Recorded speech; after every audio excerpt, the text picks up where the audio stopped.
Bonjour, j'ai le plaisir de vous présenter cette nouvelle édition des 3 minutes pour agir sur les marchés financiers. Aujourd'hui, j'accueille Quentin Doulcet, gérant chez Myria Asset Management. Bonjour Quentin. Bonjour Sophie. Quentin, depuis le début de l'année, nous assistons à un rebond assez exceptionnel sur les marchés financiers. Pourriez-vous partager votre analyse avec nous ? Alors, il est vrai que le bilan depuis le début de l'année est très positif, avec un rebond exceptionnel sur les marchés financiers, des performances largement positives, mais ce début d'année arrive après une fin d'année 2018 qui était tout aussi exceptionnelle, mais dans l'autre sens, avec des performances négatives sur la majorité des classes d'actifs. Alors quand on regarde sur un an, les performances sont légèrement positives. Alors ce rebond depuis le début de l'année est poussé par l'environnement économique qui reste porteur. On s'attend à une croissance modérée en zone euro, mais une croissance qui reste soutenue aux États-Unis, et tout ça dans un environnement d'inflation faible, inférieure aux cibles des principales banques centrales.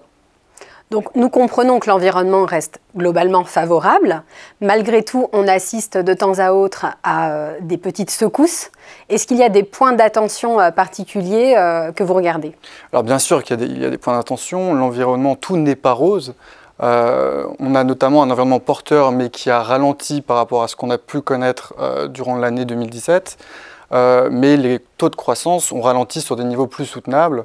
Donc en zone euro, la croissance potentielle à long terme est plutôt autour de 1% et aux États-Unis autour des 2%.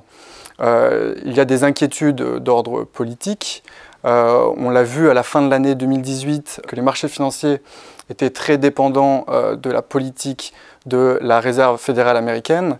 Et plus récemment, depuis le début du mois de mai, on constate un regain de volatilité lié à l'escalade des tensions commerciales entre la Chine et les États-Unis. Donc un environnement qui reste porteur, mais qui a ralenti quand même par rapport aux années précédentes. Et par conséquent, dans cet environnement, quels conseils donneriez-vous à des investisseurs ? Alors nous, chez Myria M, on trouve qu'il y a toujours beaucoup de valeur sur les actifs risqués, notamment sur les actions. Le niveau de valorisation des actions nous semble attractif, même si on s'attend à un petit peu plus de volatilité au cours de l'année. Notre conseil serait donc pour les investisseurs long terme de rester investis sur les actions et de profiter de ces regains de volatilité pour renforcer progressivement le risque dans les portefeuilles. Merci Quentin. Merci Sophie.